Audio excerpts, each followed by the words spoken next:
on to item 2, bridging the gap, or skills for helping your students understand more in the scriptures. Okay? And let me just, I don't have a handle on this.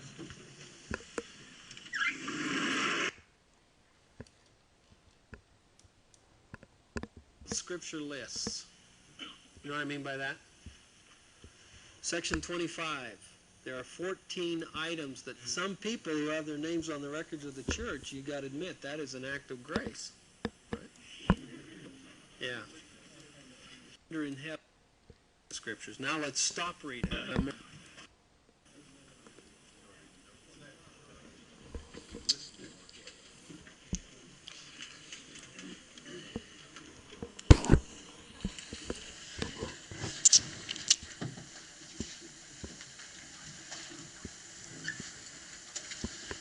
Okay, we're now on to item 2, bridging the gap, or skills for helping your students understand more in the scriptures.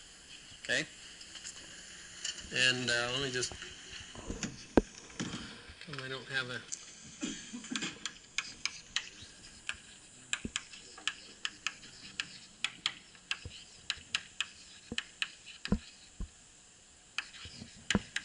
skill number 1, stop reading the scriptures.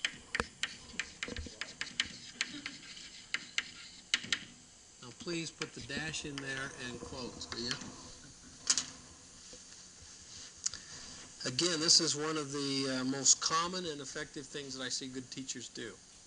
Because what we tend to do is speed read the scriptures. So let's go to that book you all know and love, the book of Revelation. The book that Joseph Smith said was the plainest book God ever caused to be written. One of the plainest books. I used to say that's easy for Joseph to say. He saw the movie.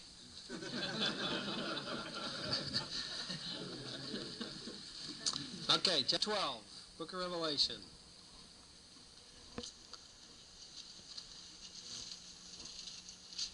There appeared a great wonder in heaven, a woman clothed with the sun and the moon under her feet, and upon her head a crown of 12 stars.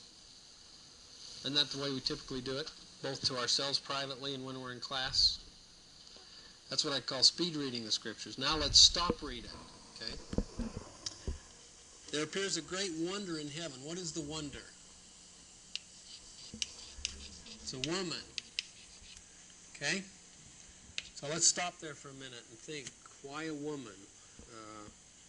Before we answer that, let's go on. What's the very next word? Tell me about this woman. She is clothed. Stop and think about that for a minute. What is the function of clothing? To cover? Ladies, what's the other function of clothing? To adorn. That's right. One is to cover and protect. The other is to adorn and beautify. Both of those are functions of clothing. So this woman is both adorned and protected by what? Okay, let's stop again. Tell me what the scriptures say about the sun. What does the sun represent symbolically? Celestial, glory, godliness, and so on. Okay? Very next word. And the moon, what does the moon represent?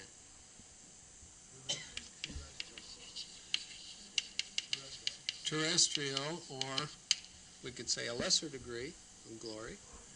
But now the moon is not clothing her, it is under her feet. Now let's suppose I could get Stuart to come up here and lay on the floor, and I just put my foot on his neck. I'd love to do that, Stuart. What would that symbolically suggest to you? He's under my domination.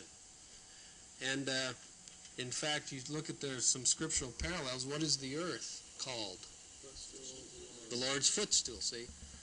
And so it's probably domination is not as good a word in English as dominion, because domination has kind of some negative connotations, and that may not be the case in this case.